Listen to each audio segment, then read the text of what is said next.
Hello, and good morning, or good evening, or good afternoon, wherever and whenever you're kind of catching up with us. And today I have as a guest, I have Jonathan Spielberg from Postcard Brewing Company in Dublin, in Ireland. Jonathan is originally from New York, and now he's been contract brewing with Postcard for a couple of years, which we'll get into. And Yeah. the plan is they're now taking that major next step of building the brewery. And I guess, Jonathan, that's kind of turning it from like a semi hobby into a real business. That's the step. Well, I mean, I think that's what every brewer when they're going from hobby to the next step is like, if you're paying for more stuff than you're actually getting in for, then you're in a hobby. Yeah. Until you start making money, and it's like it's always fine when you get the people's responses to your beers when you're brewing a home brewer, and people are like, oh, that's great beer, you should sell that. Yeah, it's always a little bit more difficult from that. So, but Yeah. I've been in the business for a while, so I have.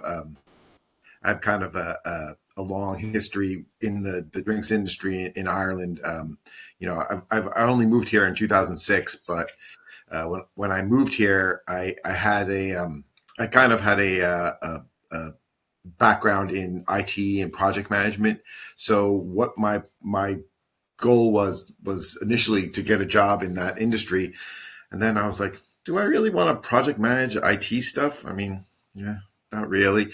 But I did have a passion for beer and wine, and that's when I started importing both beer and wine from California, where I had been living. Even though I grew up in New York, I had lived a good many years in California, and I think it was in California where I kind of got my taste for craft beer.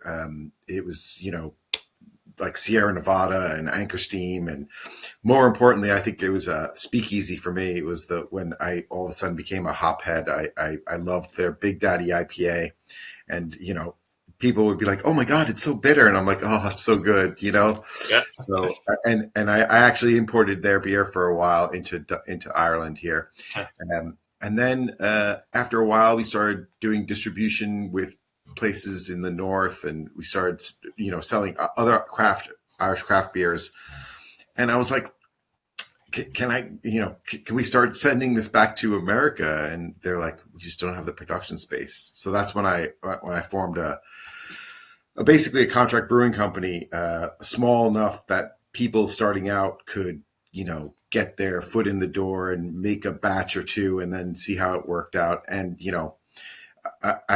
there's a list of successful craft breweries that started out with me, but there's also a longer list of people that weren't successful.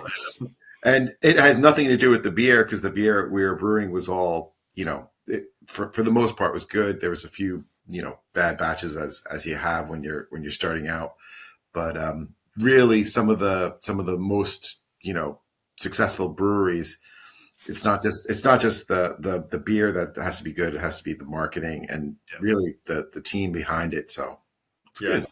I remember that someone saying that to me. Like, I mean, it's all well and good brewing the beer. You just like you can have as big a facility as you want, but you've got to sell it afterwards. So you've got to get that kind of capacity right.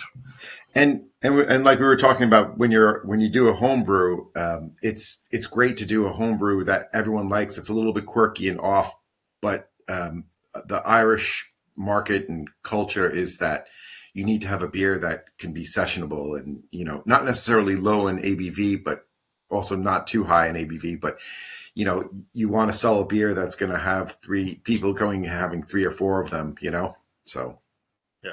And so you started off, you got your distribution essentially before you got anything else there. And that sounds like, I mean, it wasn't the plan, but that was what you got, and that's kind of yeah. I mean, I guess I backed myself into it, and it was.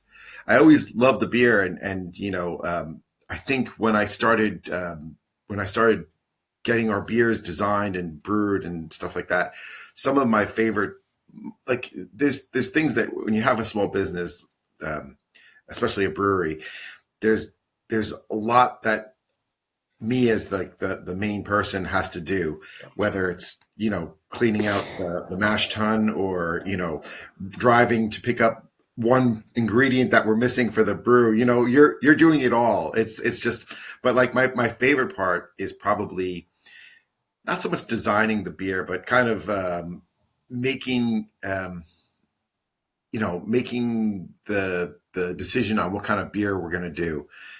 So, like for example, one of the beers that I think we were one of maybe one or two to come out with a hazy IPA before they were, before everyone had a hazy IPA, using Idaho 7 and stuff like that. And that was from one of our participants at the time.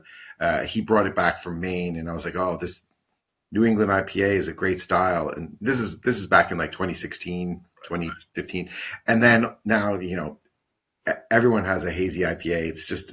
It's like you can't go wrong with that one, so, but having a partner who's a brewer who could, I'm not a brewer. I never claimed to be, but having a brewer that knows how to translate my ideas into a good beer is a godsend, so I've had some really quirky beers that have come out better than they should have, and some plain old beers that are just great, so. Yeah. So how did you, so you started Postcard, you said around 2016, was it? So when we were doing the contract brewing and we had a bunch of different customers, we started toying with releasing a beer or two here or there. Most of those were in like bottles, and we didn't actually dive into forming Postcard Brewing Company until 2020. So I had my equipment. We closed down the contract brewery in 2018. I had my equipment basically sitting in storage for 2 years, and as I was trying to sell one of the pieces of equipment, basically a cold room, I sold it to a person who's like, what's that stuff? So he took on my equipment, and then I contract brewed with them for a while. And then, so I started, and then we relaunched the brand. We basically, we basically did all the work after the fact. My actually, it's my wife who paints all the paintings of the Dublin iconic landmarks, like the, Poolbeg Towers or the Spire or Halfpenny Bridge. She does that, and we kind of convert that into a label, and it's worked out well. She sells prints of her artwork now, which she never thought that she would. It's kind of nice. It's the only way I can get her involved in it, because she doesn't really drink beer. So yeah, that's like, let me just understand. So you started out as a distribution company. You set up your own physical brewery. Obviously, not a huge one, but enough that you were able to 600-liter batches. We were able to do just a bit. So then you were able to contract brew for other people. Then you sold that, and then you became the client of that person you sold it to. Yeah, okay, exactly. That's clear. It's like I said, I backed myself into it, and now I mean, like, it wasn't until we started exporting to the States last year where we were like, we can't contract brew and make any money doing this. So we need to actually, and I was losing, spots with production times and stuff like that. So I really needed for investors to help us build, they wanted to have some sort of confidence that, okay, if you get a massive order from China or wherever, you could actually fill that order and make it happen. So it's really taking control of our production and really not being, there's so many ways that you could actually save costs, and that's essential for a small business, because any savings is essentially your profit. Yeah. Because otherwise you end up working, and the only one who's making money is revenue. It's like, that's it. Yeah. No. Yeah. So I mean, it's interesting how you did that, because maybe before we go into what you're planning, and how you're going, like, let's talk about Postcard itself. I mean, that, like you said, you started off and you had the equipment, but you weren't brewing Postcard beers on it all the time. you Yeah, were. well, I mean, like we towards the end, like the contract brewery was a great idea in theory, but one of the problems we should have transitioned quicker to our own brand, and the reason is that a lot of the breweries, even when they first came to us, like for example, Hope was one of our first customers. They came to us, but they had already been designing their own brewery and they were planning on building out their own brewery, and we couldn't even satisfy all their production needs. So I think they started getting their stuff brewed elsewhere. And then when they had their own brewery, that was a success for them. Third Barrel brewed with us and Dot brewed with us. All these companies have had success, but they all went on to set up their own brewery, or in Dot's case, their own blending, licensed area where they do their barrel aging.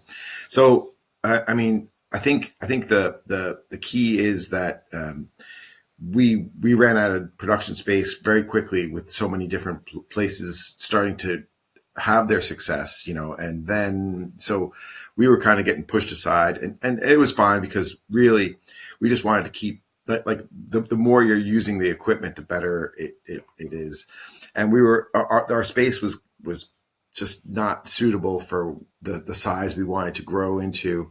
So we decided to move it. And it was during that move where, we were hoping to be out of action for a few months.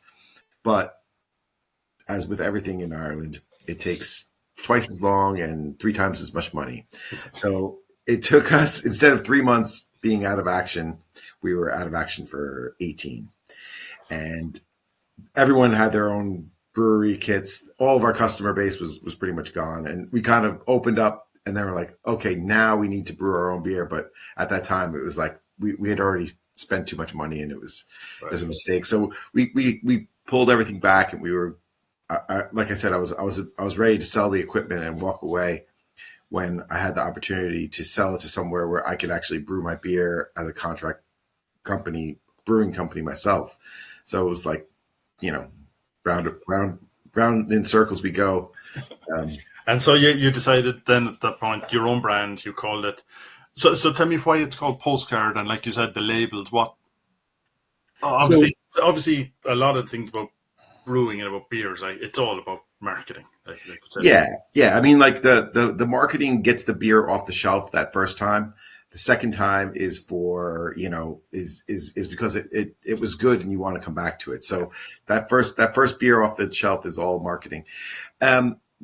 As when I moved here, there's always been, like, obviously I live in Dublin, and Dublin has been, the landmarks in Dublin have always been part of, let's meet at the Spire, or let's cross over a Halfpenny Bridge and we'll go into Temple Bar, whatever it is. It's these landmarks that kind of, really stick in my head. And I've always had the idea that I'd be sending the beer back to America and allowing for, people who have visited here to be like, Spire, why does that sound so familiar? Oh yeah, I remember our trip to Dublin, 3 years ago, or during that American football match that we went to, and and that's always kind of like how I see the beer as and also at the same time, a lot of the styles that I'm bringing are my favorites from coming over from California, that West Coast IPA style and everything. So it's like back and forth sharing recipes. I mean, recipes are all very important, but they're very similar recipes get passed on.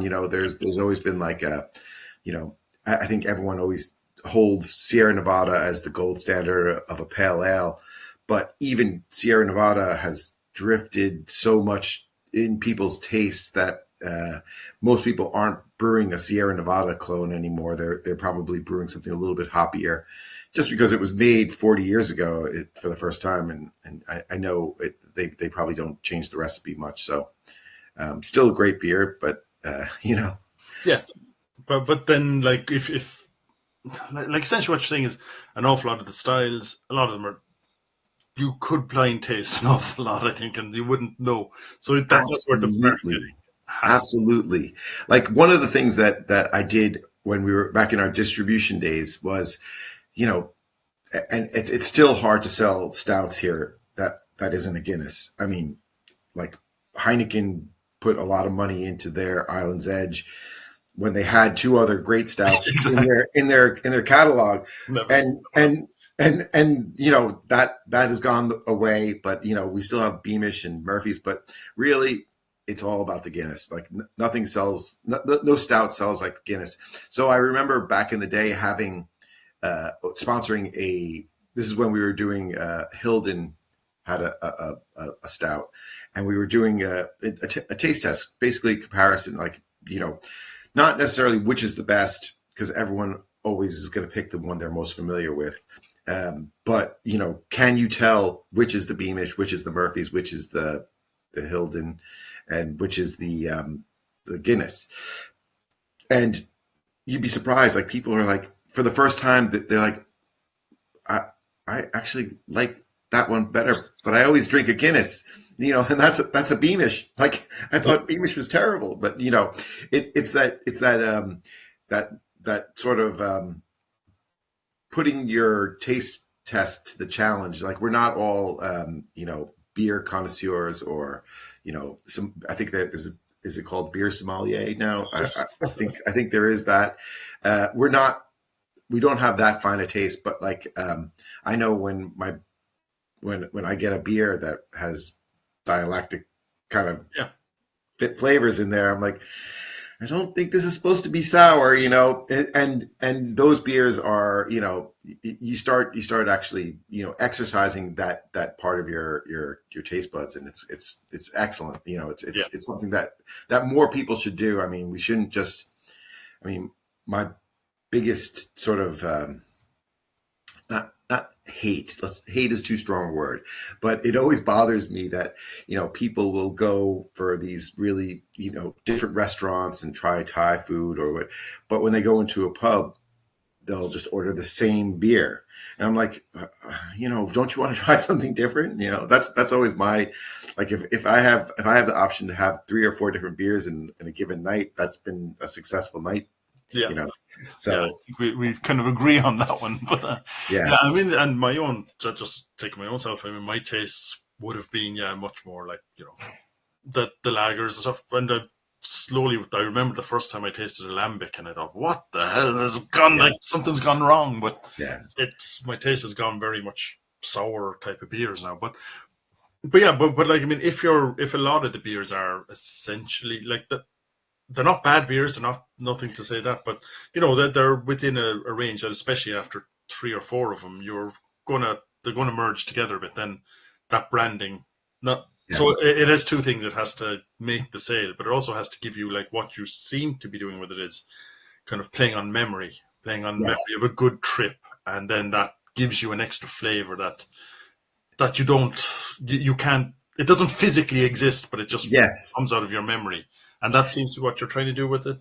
Is Yeah, I think so, and I also think that like we're not trying to do anything that's we're gonna have our seasonals or our beers that are we haven't done a sour yet, but I'm dying to do a sour.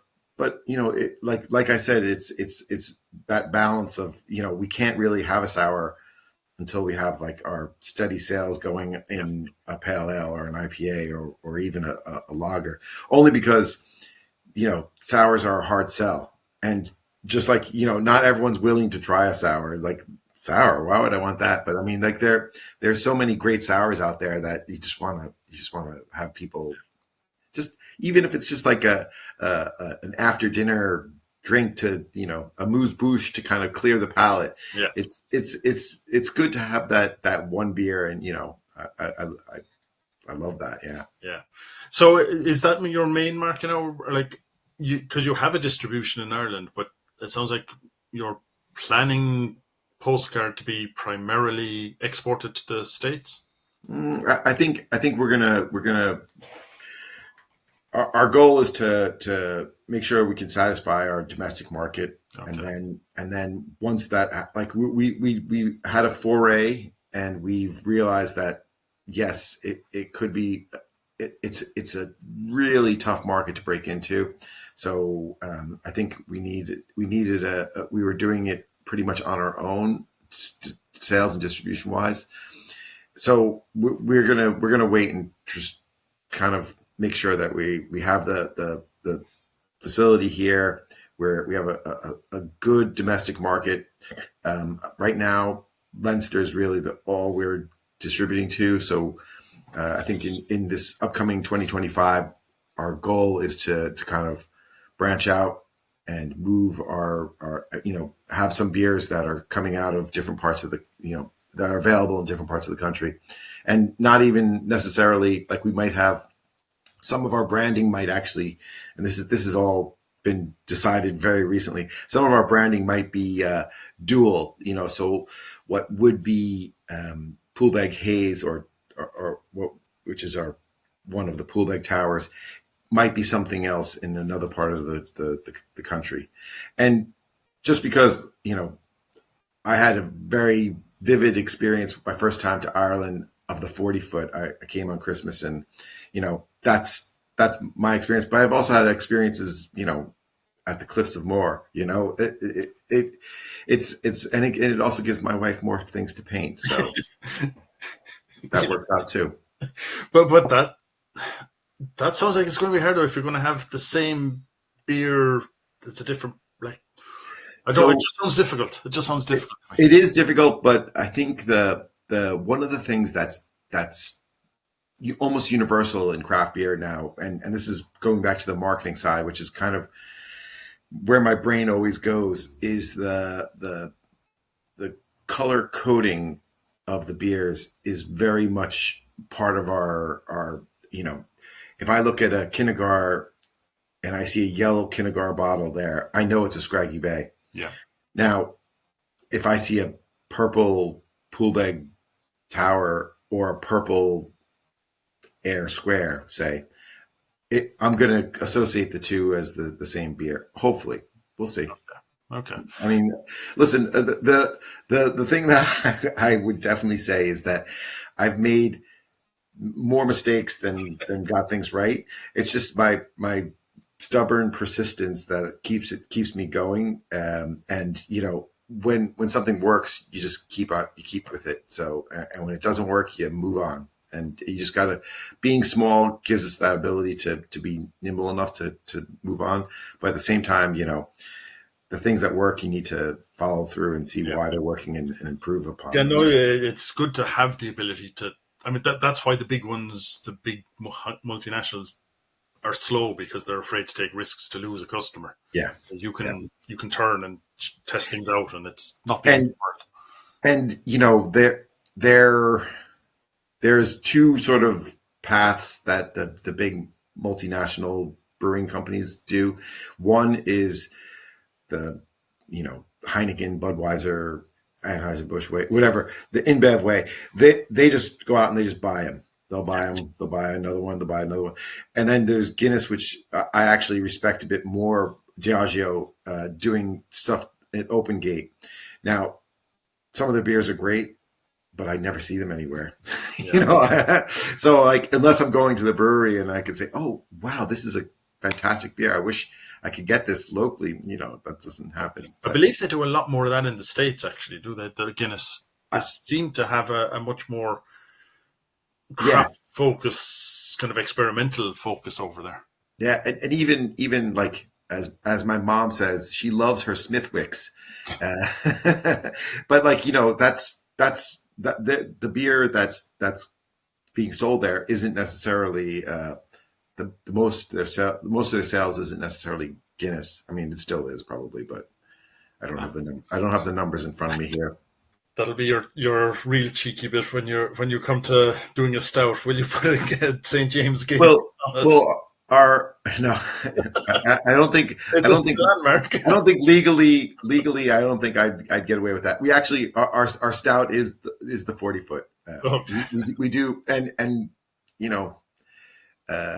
when I first brought up this to my brewer at the time, I said I want to do a potato stout, and just kind of playing off Ireland and potato, and he's like, why are you doing that?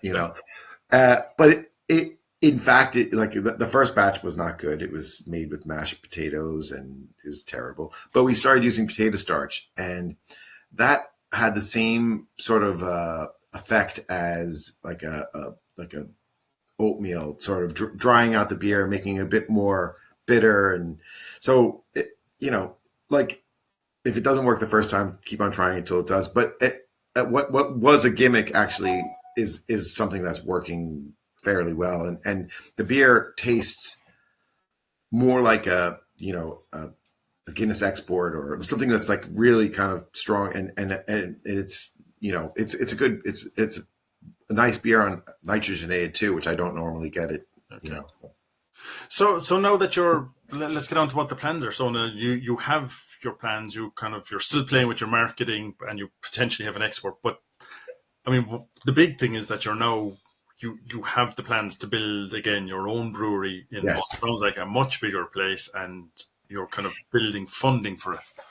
Well, we're look we've it took longer than, like I said, it took longer than expected to get our EIS sort of Yeah. approval there, so we can actually start. Which EIS is, just really briefly, not everyone knows. In Ireland, they have to help investors with small business. You can get money back on your taxes in the first year and the final year of the EIS plan. So up to 35% of your investment is tax refundable, which is a great for small businesses. It really helps. If there was something like that in the States, it would be super helpful there as well. So it took us longer to get that than we wanted, but what we're hoping to do is have a large enough event space sort of brewery. There's a lot of places that I see have similar ideas, but like food truck, where we could have people come in, we could cater food for them. They could actually do a brewery tour, or go into our tasting room and have a couple of pints or whatever. And then with the licensing, hopefully the licensing allows us to sell the beer to take away, which some of that's one of the newer licenses that revenue has, where so and Yeah. Sorry, just to interrupt there, because that is one of the things I've heard, like from Irish brewers all the time. Like, it is just so impossible to get a tap room. yeah. Like they just don't exist. Whereas talking to Americans, that it's like that's what they keep telling me, is that without the tap room we would not survive, because that's. So how are you? How did you get a license that'll allow you So to do this? so it's okay. So there's two answers to that. One, I haven't gotten the license yet, so that's Okay. that's a caveat that we might have to deal with. Okay. So, Sorry. but they introduced a few years ago. They introduced a tap room license, which is part of your brewing license and allows you to serve to people doing brewery tours at certain times. Now, in the States, like the laws in each state are different. So I was in one place in New Jersey recently, and they had to do a brewery tour for you to sit down and be served. And they had a lot of stuff that they were selling there. That anyway, but they just basically had the video on play constantly showing you the brewing process in their brewery. So I mean, like, it was a small enough place like that. You could see their four tanks and their 1,500 liter kit, and it was just small enough that, and they had almost half their space was designed for drinking and having their beer. So with that sort of caveat, I think that there's time issues. Like, I think you can't serve past a certain time in the day. So I mean, we're expecting to have some problems and teething mistakes or whatever just to get that, but getting a license is really hard. And one of the other things that we're doing is we're partnering with a restaurant in Galway, and we're setting up a restaurant slash pub and that venue will be fully licensed, and we'll be able to sort of have have our. It's always good to have a place to where your beers can be all your beers can be tasted on draft, Yeah. because draft is almost always superior to canned or bottled, and then that venue is going to be a big part of our future, and also having 6 different beers on draft in a large enough establishment means that you're producing that beer and you're turning over. It's all about the production. Like the more you could produce and the more you could sell, the more beers you can make. And I look at breweries that that I'm envious of. White Hag, which has 6 or 7 mainstays and then half a dozen seasonals. I'm like, oh, I wish, that's because, even brewers get bored brewing the same beer over and over, especially if they're, like, I can't imagine, if you had to brew the same beer every single day forever. Yeah. You'd be like, Yeah, it's a job then. yeah, But brewers don't want it to be a job. That's why they got into it in the first place. It's better than a hobby. The hobby comes out of your pocket. So where is this location? Do you have it? And we have it, but I won't share it right now okay. because I want to make sure that our license goes through. Our brewing license, and then we have but it is going to be more city center than most of the breweries. I mean, like I was trying to think of breweries that have either a restaurant or like an event space, and there's none in city center currently. Like I know I can't remember what Messer McGuire's is now, but JP McMahon's or anyway, they're not brewing there, so they're just getting their beer brought in. So that's one place.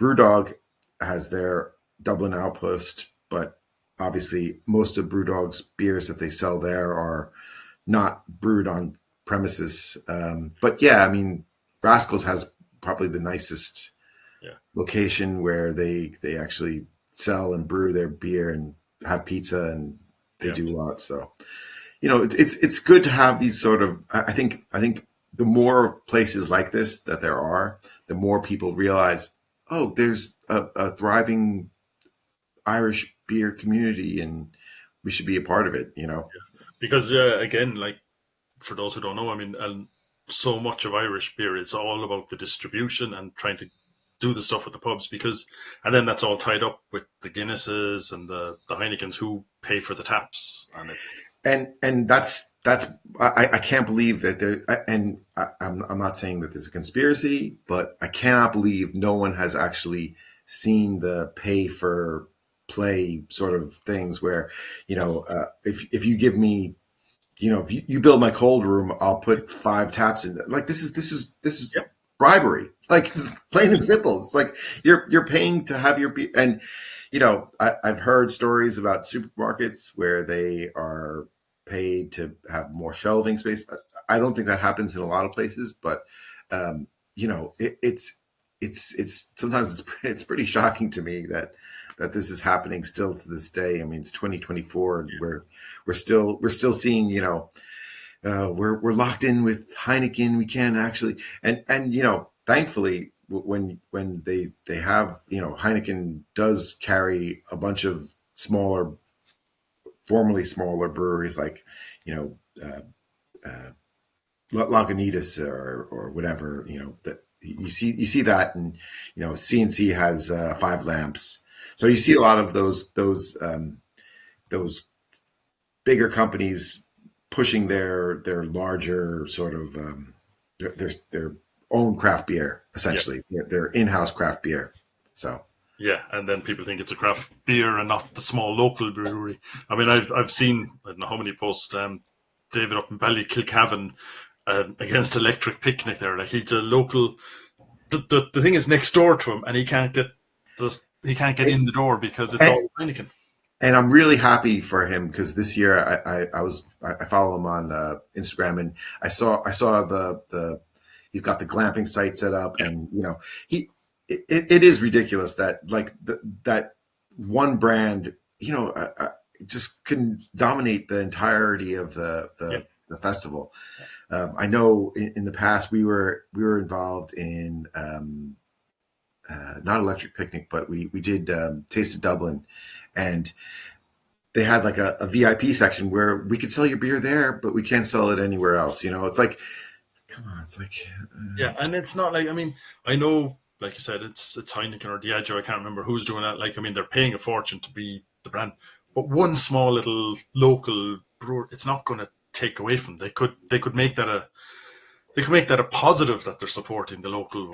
and if you had, and I guarantee this would happen, if you had I know I would go there if you had a craft beer tent with even like sponsored by Open Gate, Yeah, where they could actually people could actually taste their beer.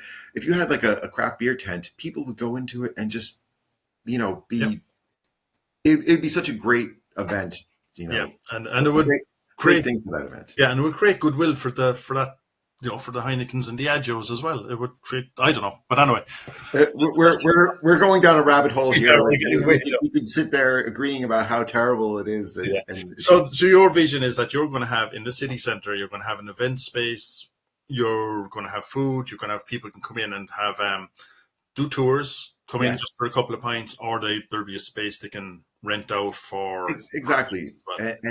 And I think the food part is going to be limited to a food truck because they don't want us to have a competing restaurant in the Okay. area. So, but like I think that's an ideal sort of and the food truck. That's one of the things I love about seeing. The food trucks have just totally taken off in Ireland. There's always a new one popping up, and Yeah. Yeah. it's I mean, they're relatively new. I know in the States, like they are food, like, you go, yeah, yeah. but they're very new in Ireland. So having that, yeah, and having a place where you can have one or two of them, and maybe a different one every night. Is that the kind of idea? Yeah, I think it would be well. We're probably only gonna what we would do is we would engage with a few different food trucks, and if it's a catered event, let them choose which event they want to do it. Okay.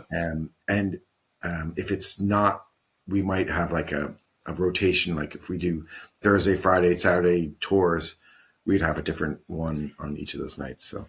So then, where? I mean, that this is kind of the big question. Time wise, where you've already mentioned how much longer this takes than you had planned. When do you hope that this will? Well, like I think we were expecting to be up. This is our previous. We were expecting to be like September, November in that area. It's definitely not going to be September, November. We're looking at probably. We're hoping to get everything done and ready by Paddy's Day. Okay. That's our new goal. Right. And we were talking about doing like a Paddy's Day launch and having some sort of event that weekend. But it all depends. Our equipment needs to be delivered and tested, and licensing needs to happen. There's so much that this is unfortunately this is the third time I'm setting up a brewery. So I'm getting quite good at it, and I know what the problems are. Although each time I say that, a new problem happens. Last time was COVID. That was a difficult ask during that Yeah. COVID period. So hopefully we can. So then, Hopefully, if this all works out, you're up by Paddy's Day. You'll have loads of tourists in who will go to Postcard. They will then follow you back to. They'll remember this great time. They'll buy your beers back in America as well when they're available. exactly. That's exactly Perfect. it. Perfect. I mean, from your lips to God's ears. Let's hope that works out. So before I let you go, because you've been very generous on the time, just on your funding then. So you mentioned like you're in. For those who don't know, if this was America, you'd probably be crowdfunding on some platform. But Yeah. it's Ireland. You're going down a route. You're approved by the revenue that anybody who invests whatever sum, I don't know if there's limits or not, can I think you don't need to have a lower limit, but I think we've set that at €5,000, and you could own part of a brewery. So up, and I think it's limited by they've increased it. Revenues increased it to either €250,000, but like there's companies that are looking for, and this is distilleries are just using this yeah. because it's so expensive to set up a distillery. We're looking for much less money, and hopefully one day we'll actually own the property where our brewery's on. So where can people find out more about this? Can they, like, is this on your website? Can people is that the best place for them to go? Yeah, postcard.ie is where our website, postcard.ie, and we should be posting more Instagram posts in the near future, and Facebook, and I need to update our LinkedIn. All these things need to be done. Like I said, I'll be cleaning out the mash and doing all that, and also trying to raise money. So how long is that funding up for? Because it is a scheme that has a start and an end date. So do you know? It does. The way we've been advised by Assets in Dublin is that you can have it end each year, and it could go on for multiple years, but it has to have the money comes in and then closes for the year. And usually, I think the best time or the most active time for people to invest with their EIS funding is during October, November, when they're trying to reduce their tax implications there. So, they do it. They're essentially filing their taxes, and they're getting their money back that year. So it's pretty good. So. Okay. So yeah. So if you've got a spare 5,000 available or more, I'll just put it up here. That's the website, Postcard. That's it. Yep. Or go talk to your accountant. They'll be able to find out. Yeah, exactly. And hopefully it's a pretty safe investment because you're going to get a section of it back as your tax anyway. So exactly. And you'll be invited to every time we launch a new beer, which hopefully will be a lot. So. And you'll have a place that you can go into. It'll be just like Cheers. Everybody will know your name. They'll be able to go in and but you'll have to buy the beer. Exactly. Okay. Listen, Jonathan, I hope it doesn't take any longer than you. Like, Paddy's Day sounds a great time to set it up. Hope it doesn't take any longer. Cheers. It's been a big journey. Yes. It's an exciting one. So best of luck with it, and thanks a million for your time. Not a problem. Thank you for having me. I really enjoyed it. So it was great. Listen, we'll keep an eye out. Let us know when, maybe towards Paddy's Day, we'll get back to a follow up. When to. Excellent. All right. Listen, thanks a million for your time. Cheers. Thank you. Bye. Bye.